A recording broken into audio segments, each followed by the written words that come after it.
Alright guys, welcome back to Deep South Bayou Diesel. There's the old starter. We're picking up where we left off last week. The new starter just came in. It's just an affordable starter that I got off eBay. It's not really anything spectacular. It's not one of those super starters or whatever you call them. I mean, this one is a starter that was tested, so that is a good thing. You know, it was tested, it passed with flying colors. Let's see what the RPM on the test was. That's what I want to see.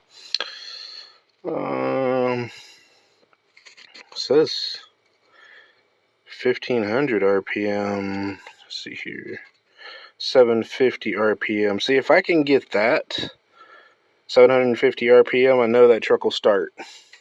So I do believe that one was just weak the whole time I owned the truck and just never paid attention to it, because the truck always started. It took a long time for it to start, but it did start. So again, everyone's YouTube video or short that I've watched where they replace the starters on these 6.0s, and this is an F250 XLT 2006 two-wheel drive. They say to take the fender well out. I'm not doing that. Oh boy. Alright. Okay, so we're gonna finagle our way in here. Don't get too dizzy. Let me turn the light on, that way you guys can have a better view of what's going on. Alright, so, oh boy. What we got is, we're right underneath the starter. And so, okay.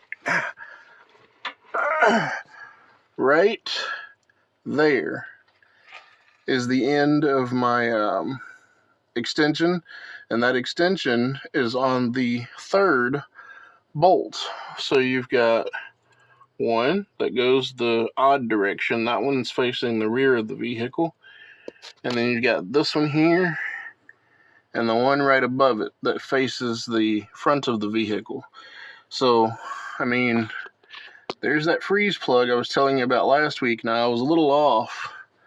I was saying you go dead center of it. Basically, you go underneath it. But it's not that difficult. I've already started it by hand, so I'm going to finish tightening it up. And then tighten up these other two, and then don't forget to replug in your cables for your starter. So after that, we're going to see how this starter is going to work. Alright guys, so once you're done buttoning up your starter, if you've got that little butt cap that goes over the terminals, go ahead and throw that back on there. A little butt cap or isolator, if you want to call it. And then you want to come over here. You know, not a lot of people take that little piece off over there and press it on the positive terminal and turn the engine over, and that's great and all, because yes, it does take the ficum completely out of the equation. But even better, because you want to start the key, you want to turn your key, that way you can actually get the ICP involved, the injector control pressure ICR, injector control pressure regulator. It's the valve that sits back here.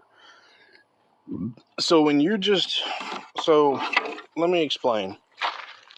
When you just disconnect this little piece right here, and you're just touching it to the positive side terminal, yes, the pump is working, but you can't, when you turn the key, because that's the only way you're going to look at the PIDs on your scanner.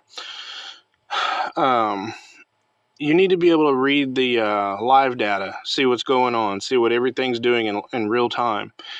You can't do that by just taking this and then doing that there without the key being turned. See, that's the key. I see what I did there. So your Fickum, which I'm probably going to end up having to replace mine because I didn't know any of this until I started doing more research after I burned up my starter.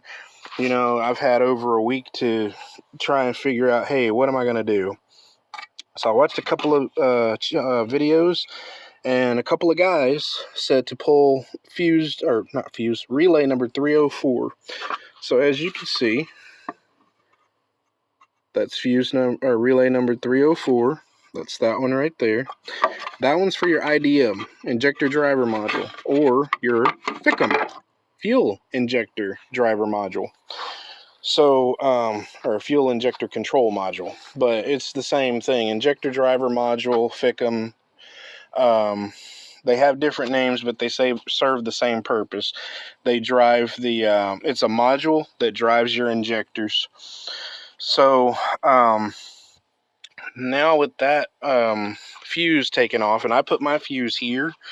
Some people probably put it up there, and that's fine and all, but I put it here. That way, if it starts raining, I ain't got to worry about rushing and grabbing a bunch of stuff off of my cowl there. It's right there, so I could just, close up shop, come back when it dries or stops raining.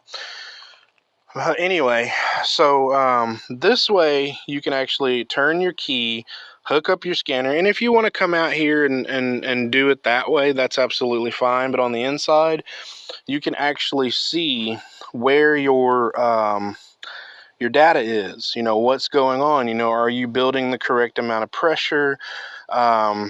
Is your ICP sensor, which is right here, injector control pressure sensor. So this sensor just shows how much PSI you are getting, and you need a minimum of 500 PSI in order for your truck to start. So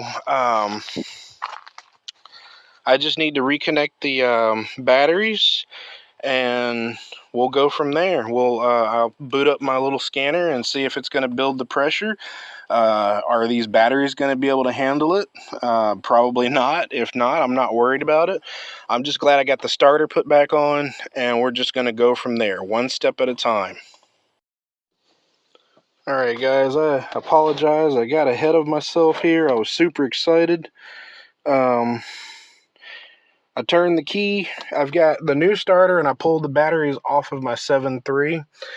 I was trying to jump start it, and it wasn't working. What it is that interstate battery right there is actually good, but on the other side there's a cheap little AutoZone or whatever battery that's not worth its weight. It's just an oversized paperweight, that's all it is.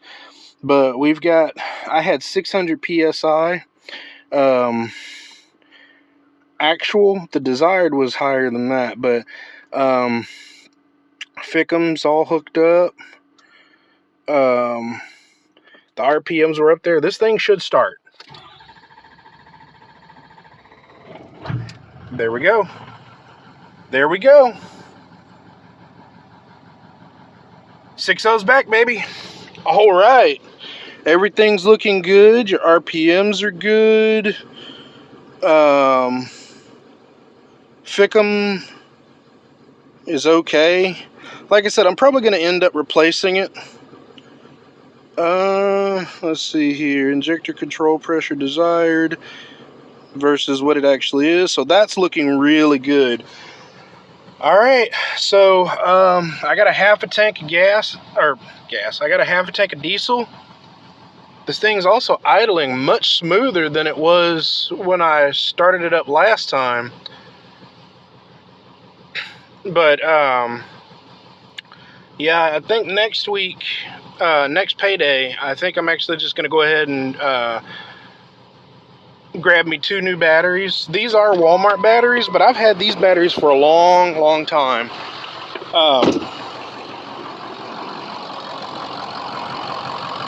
Yeah, they're like 3 years old, I think. So, like, I got these last year or year before last. I really don't remember. But, I mean, listen to how beautiful this engine sounds. There's no There's no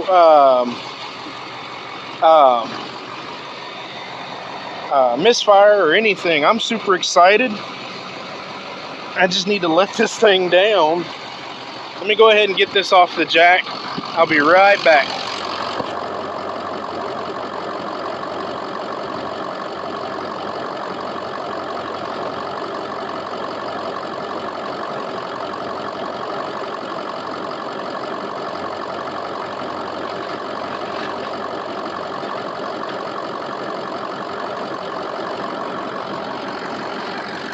Alright guys, so yeah, right here is the bad battery. This is an ever start, so it's definitely auto zone. But you know, batteries are heavy. Watch this. I mean, yes, I'm strong, but I mean, that battery, you can tell it's got a lot of depleted cells in it. So now I gotta figure out how to move this big behemoth out of my way so that I can put this one in its place. Because yes, it's been great riding my bike to and from work, but I've got a bad stator on it. I know this is not the motorcycle channel, so I'll probably make a video on that now that I've got this up and going. And I mean, man, this thing sounds amazing. I need to put some air in here in this tire, but man, this thing sounds amazing. It did not sound this good last time. I'm super elated. Hopefully it won't have any sluggishness to it, but yeah, I'm really trying to figure out how I'm gonna push this big ass behemoth of a truck back. I mean, I might be able to push it back just enough to where I can get around it. And if that's the case, the bumper's facing here. Well, no, I can't bumper to bumper push it back because that bumper sets up higher than that one because this one's lifted. So that's out of the question. I'm not destroying my beautiful rigs. I'll figure something out, but yeah, I need to again figure out how I'm going to push this massive behemoth of a truck. See, if I can get this truck just back enough to where I can get through here, I don't have a problem pushing this truck back over here. It's getting it back enough, because believe it or not, I'm going to be pushing this thing uphill. Oh, this thing is a solid beast of a truck too, man. Alright, so we're in neutral. I don't even know if this is going to work. Probably not. Let's see here.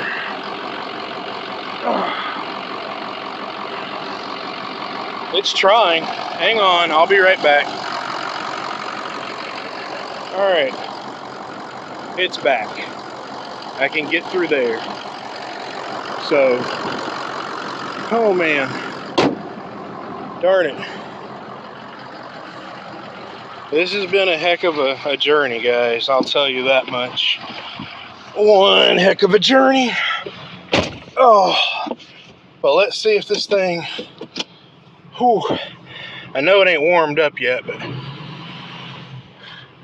mean, there's no delay. Usually it would try.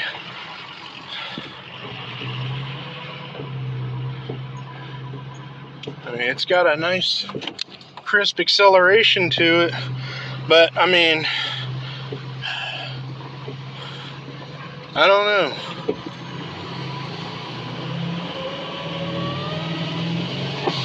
Oh, I just busted my what do you call that thing? The boost pipe.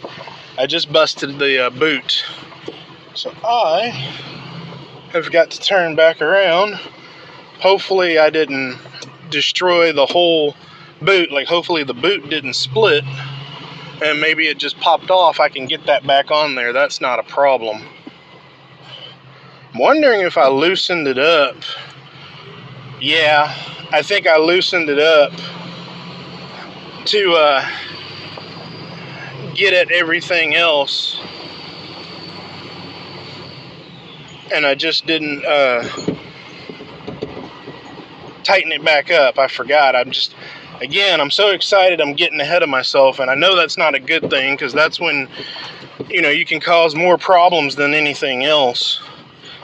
So let's see. I really don't want to shut it off if I don't have to. Let's see how bad the damage is.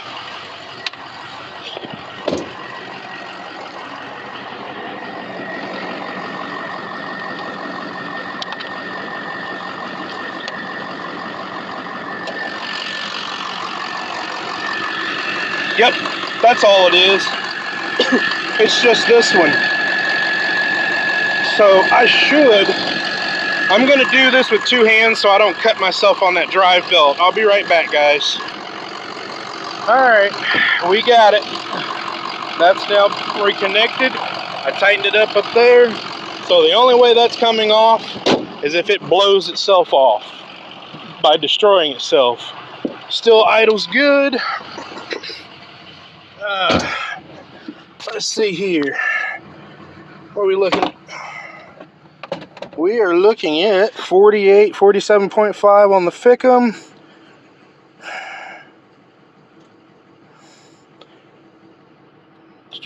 Between 12.5 and 13 volts on the switches.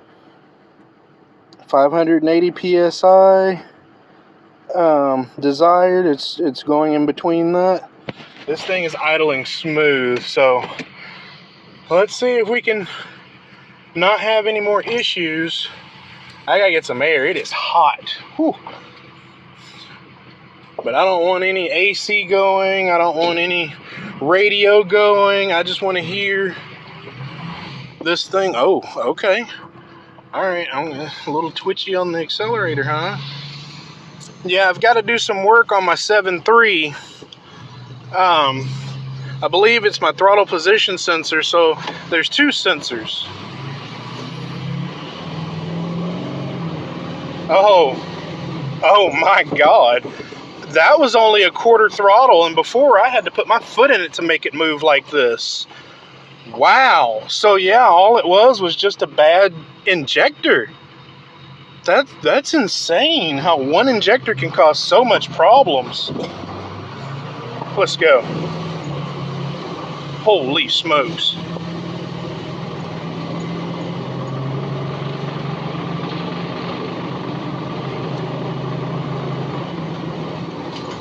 Yeah. This is freaking awesome, man. Yeah.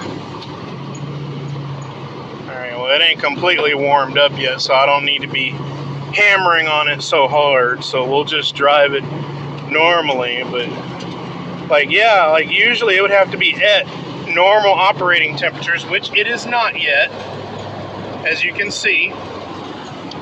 And I'd never be able to get it to 45 miles an hour just by gently accelerating.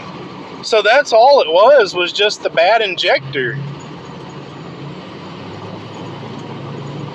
And I do know that I need to drive this truck for a little bit to get the rest of the air out of the oil system. But by the time we get down to the edge of this road,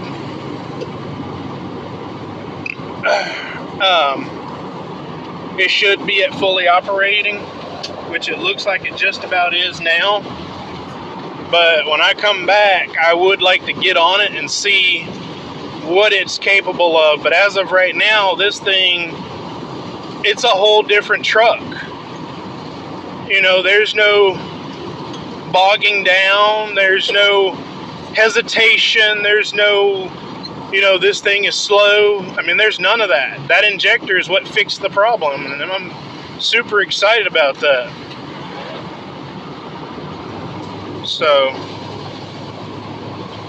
if you're wondering what that dust is, there was a vehicle that just passed us. I know I'm not holding this thing right. I'm worn out. I really am. I was fighting with that motorcycle ever since I got off work. By the way, today's Saturday. It is Saturday. Come on, there we go. Saturday the 9th. So, it is hot. I do feel a bit of relief because, you know, I'm getting that 240 wind. You know, I'm going a little over 40 miles an hour, but I've got two windows down. You know, I'm sure you guys know about that 440 wind, you know, going 40 miles an hour with all four windows down.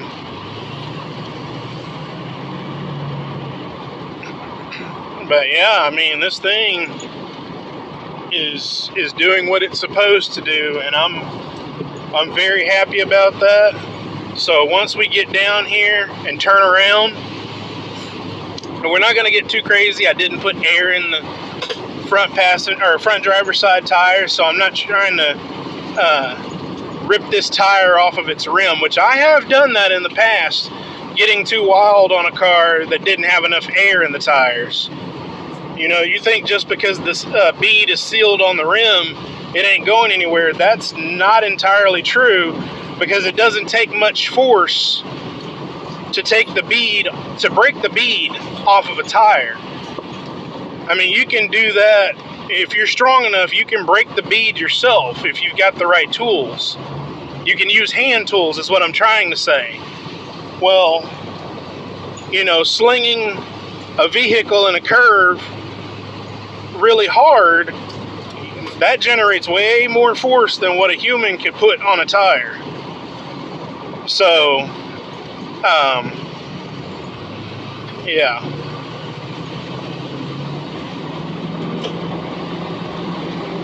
Wow. That's half throttle.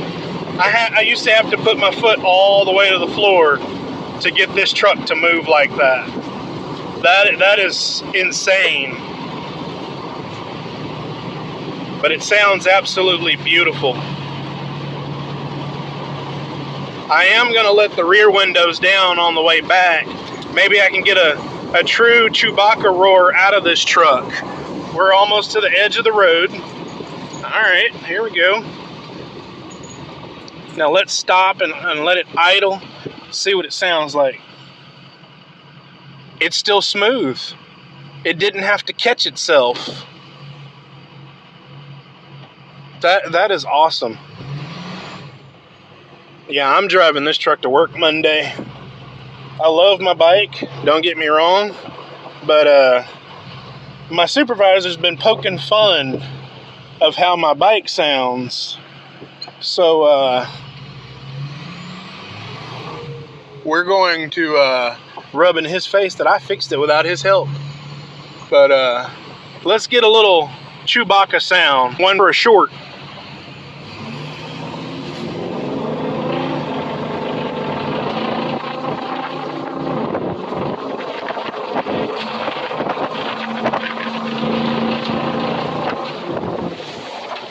Okay, I had to let off of it.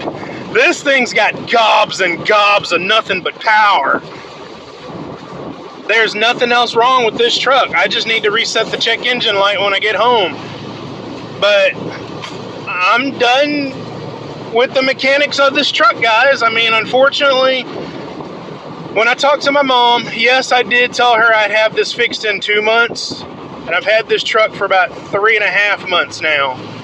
So, it took a little bit longer than what I expected. I usually like to, you know, when I say it's going to take a certain amount of time, I like to keep my word. You know, I'm a man of my word, and I like to do that. Sometimes there are circumstances that get in the way.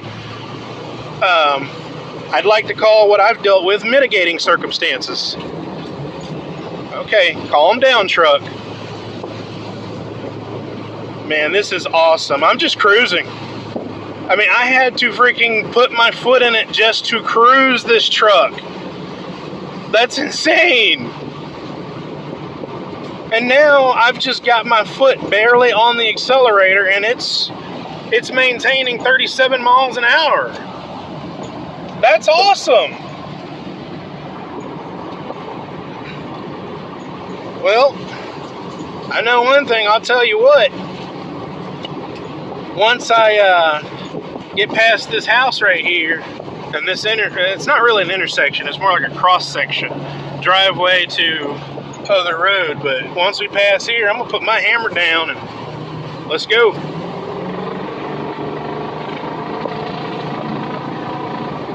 Sweet mother of God.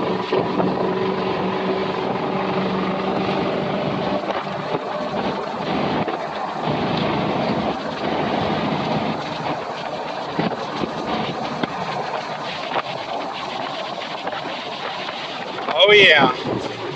Oh yeah. Woo! Hell yeah! I'm sorry guys, I am super excited. I'm sorry. This is I'm glad I've got everything pretty much squared away. I've got 2 glow plug codes. That's it. I'm not worried about 2 glow plug codes in the middle of the summertime. And these glow plugs are so simple and easy to get to. I can wait until the winter comes around, order another set. It's number 2 and number 7. So you've got the one on this side and the one on that side. I'll do it when it cools off. I'm not worried about it. But yeah, this truck should get way better fuel mileage now. But yeah, I mean, the journey from here on out is just improvement. You know, just modifying this truck. So now I'm going to focus on my 7.3. So that's what you guys will be seeing a lot of on this channel now, is my 7.3. Coming up, I've got a water pump, and then again, I'm chasing a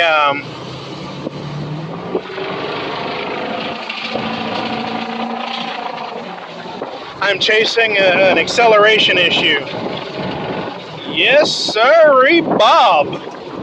Woo! Yeah! I better calm down. My adrenaline's about to get up there. Where's my heart rate at right now? Oh, well, I'm actually calm. Huh. For this heat, I'm calm. Jeez Louise! This thing just fishtailed like crazy. Yeah. Oh, yeah. I am super elated. Alright guys, well, thanks for watching. Thanks for being part of the journey. Definitely more to come. Let's let this channel grow. Later, Gators.